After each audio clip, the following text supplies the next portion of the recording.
Just like Diddy, Epstein didn't do nothing. He didn't do nothing. Candace Owens goes off on Leonardo DiCaprio for being involved with Epstein. Interviews 0:0/0:5.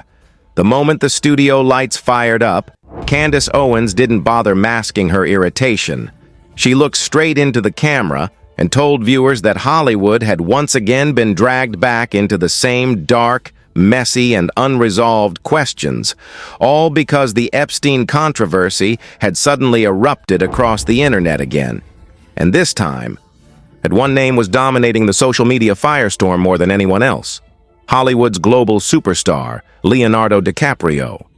Candace explained that trending threads, resurfaced discussions, and newly circulated documents had put the entire entertainment industry on edge.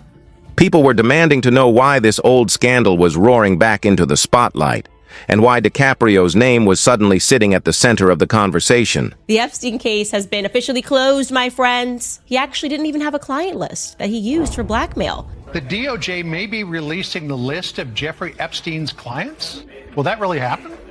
It's sitting on my desk right now to review. We have flight logs, we have information, names that will come out. But there's a general frustration with accountability. We take it halfway, we don't take it home. And I really believe that now with Cash and Pam, there will be accountability. Okay, so now what I'm going to do is I'm going to take out my little Men in Black tool, and just wipe your memory real quick. Phew. Phew. She didn't say any of that. Phew. Sorry. The FBI looks at the circumstances surrounding the death of Jeffrey Epstein. According to the report, this systematic review revealed no incriminating client list. So what happened to the Epstein client list that the Attorney General said she had on her desk? Well, I think if you go back and look at what the Attorney General said in that interview, which was on your network on Fox News. Go ahead. Sean Roberts said, DOJ may be releasing the list of Jeffrey Epstein's clients. Will that really happen? And she said, it's sitting on my desk right now to review. Yes, she was saying the entirety of all of the paperwork, all of the paper in relation to Jeffrey Epstein's crimes. That's what the Attorney General was referring to, and I'll let her speak for that. There you have it, you guys. That is transparency. That's transparency. I mean, I don't know what more you want from your government. Do you feel like they're laughing at us? I feel like they're laughing at us. We are definitely in clown world. I'm not a huge Elon Musk fan because I think he plays a role in the coming AI system of controlling global affairs. But he did nail it with this clown meme tweet. I will say that. We will release the Epstein list. We just need more time. The Epstein list is on my desk. There is no Epstein list. Interestingly enough, though, I was contacted by someone, a certain someone.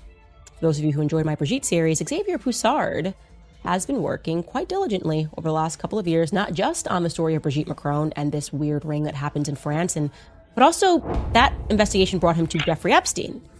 Because Jeffrey Epstein, as Ghislaine Maxwell, she was French as well, Mossad, and the investigation of Brigitte brought him to Jeffrey Epstein, and he said to me, Candace, would you want to do a series on Epstein? He asked me this about 2 months ago. And what I heard was, would you like to die?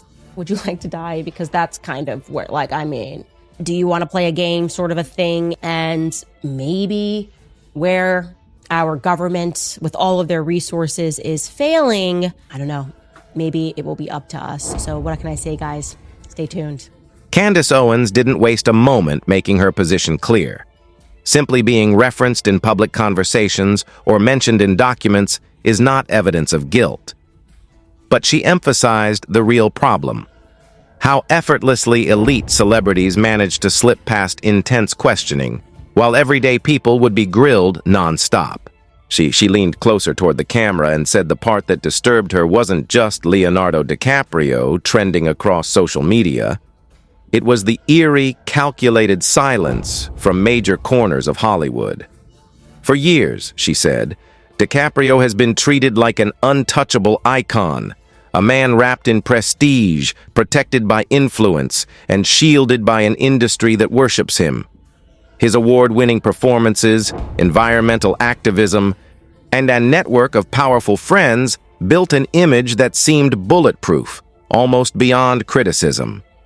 But now, with his name surfacing in online debates connected to the revived Epstein discussions, Candace said audiences are finally starting to re-examine that carefully polished image.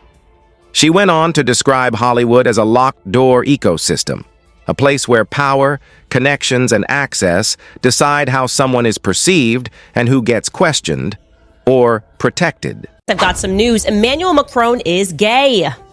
Why are you gay, Emmanuel Macron? When I said it, it was a conspiracy. Now these Epstein emails are getting released and people are looking up, and by people I mean the mainstream media.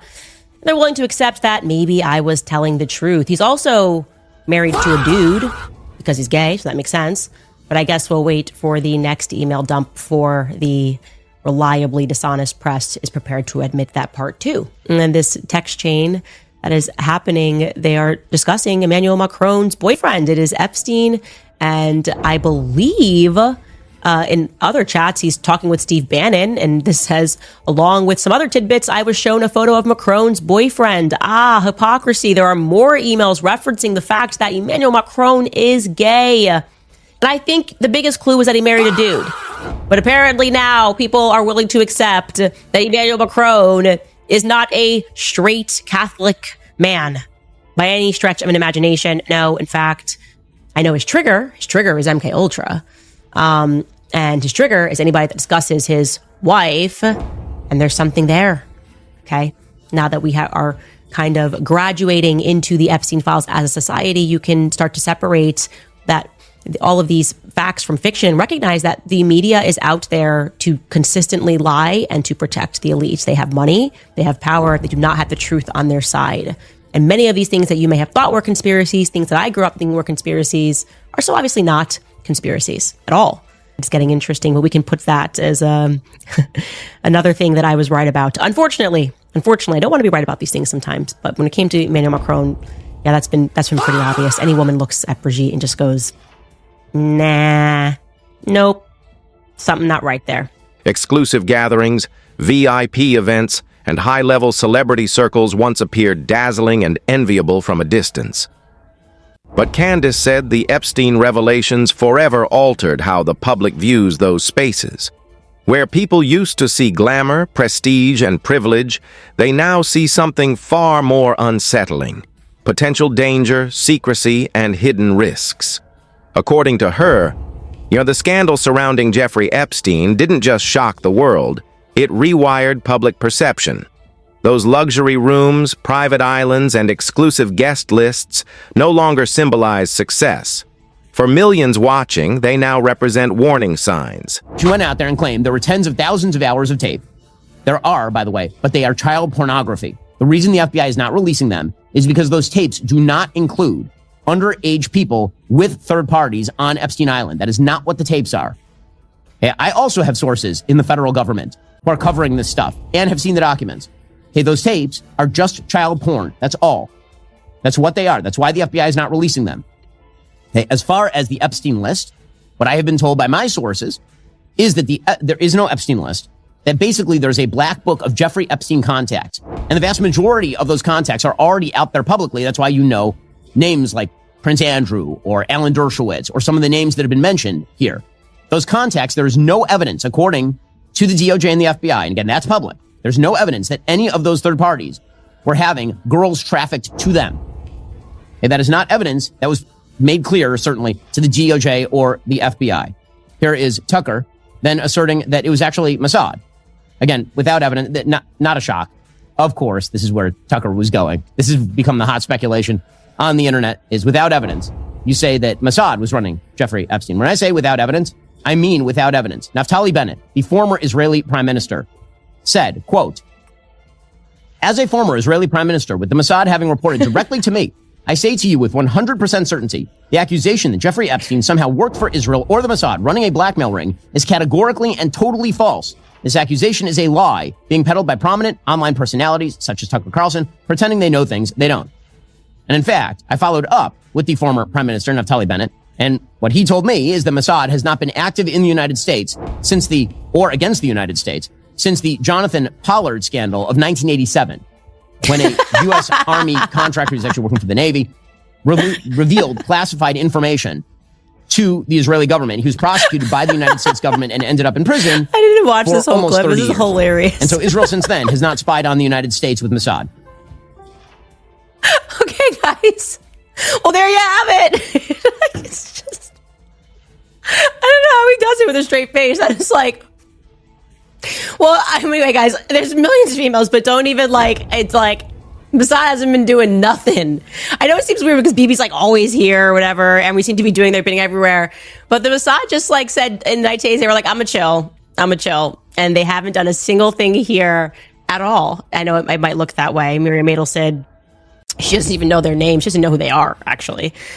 She's doing her thing and she's giving Trump $200 million, but it ain't got nothing to do with the Mossad. So I just wanted to bring you that stunning report from Ben Shapiro. Thank you for clarifying, Benjamin. What? 21 cars? What? They could have gave me a car. Her voice grew noticeably sharper as she shifted to the reaction coming from fans. She said the problem is simple.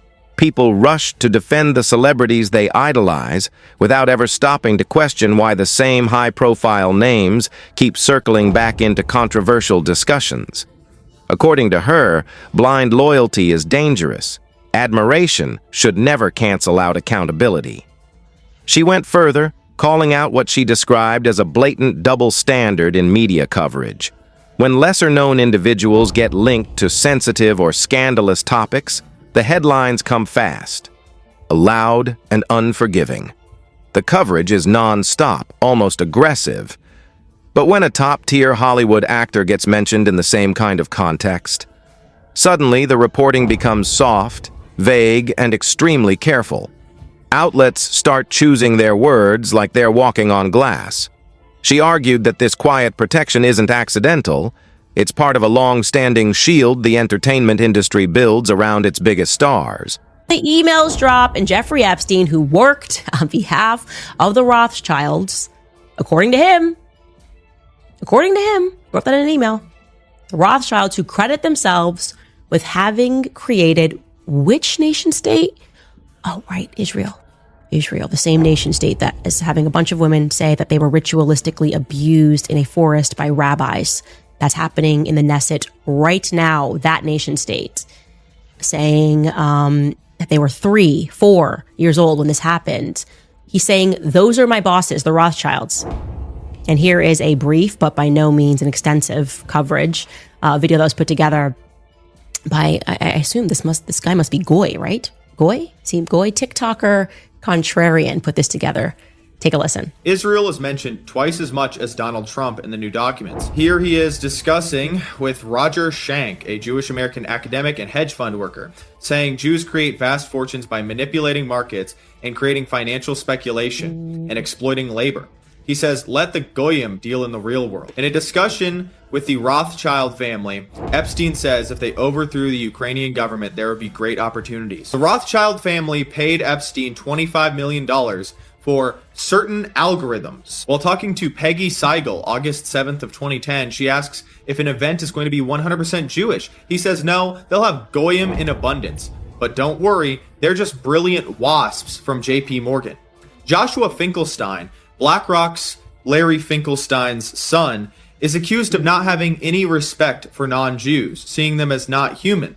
This is from his ex-girlfriend, Svetlana. He pressures her to have an abortion. In 2017, Epstein has a conversation talking about if you want to hire the best people, you have to hire only Jews. Only hire those who can prove they are genetically Jewish. Maria Farmer, one of the first victims to come out and name Epstein. I wasn't allowed to go get food. And when I called Ghislaine and asked why I couldn't eat there, she said, it's a Jewish country club. You're not Jewish. They're not going to serve you. They, honest to God, think their DNA is better than everybody else's. Said that their operation was motivated by Jewish supremacy. Anybody gonna say that that's not real anymore? Her tone tightened as she pointed out that audiences do notice these differences, and that awareness is creating a rising wave of distrust toward entertainment journalism. She paused for a moment, then reminded viewers that speculation is not proof. Being connected to elite social circles or being mentioned in public conversations does not automatically imply wrongdoing. Still, she said the public has every right to raise questions when familiar patterns start reappearing, especially in an industry where influential networks operated behind closed doors for years without oversight. As the discussion moved forward, she widened the lens far beyond Leonardo DiCaprio. She argued that the deeper issue isn't one actor's name trending, it's the culture that allowed these powerful alliances to exist with zero transparency. For decades, Hollywood has been driven by exclusivity. Invitations to secluded gatherings were treated like badges of honor, and proximity to the powerful was celebrated instead of scrutinized. But now, the fallout from the Epstein saga has forced viewers to rethink whether that entire culture should have ever been accepted as normal. Her delivery intensified as she explained how fast public perception can shift.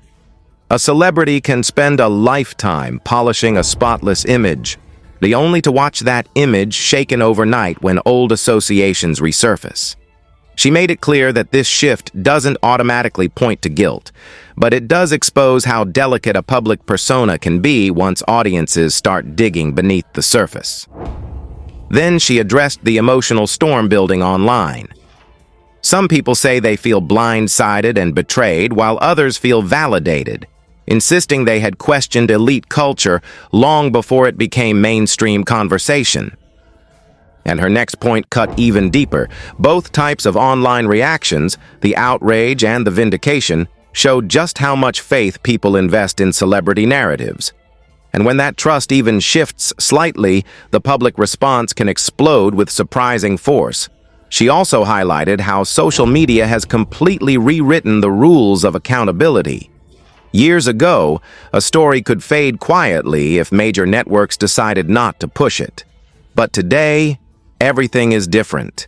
Fans dig up old clips, recirculate archived articles, revive forgotten interviews, and keep the conversation alive long after traditional news outlets move on. This new era of digital investigation, she said, means no public figure can hide behind a polished reputation anymore.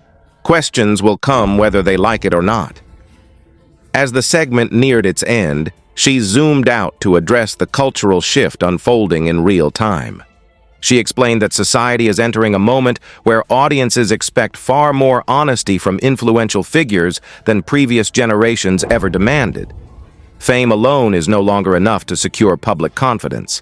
Instead, transparency, real transparency, is becoming the currency of credibility. Her closing message wasn't aimed at a single actor. Nay, she emphasized that her frustration stems from the entire system, a structure that allowed tightly protected networks to operate in secrecy for far too long. Whether the actor at the center of the current discussion chooses to speak up or not, she argued, the real story is the public. People are changing. They're watching more closely, asking sharper questions, and refusing to hand out free passes just because someone is famous. Her final words were quiet, but carried weight. See, Hollywood spent decades crafting flawless images for its biggest stars. But once the public starts questioning those images, the conversation never returns to what it used to be.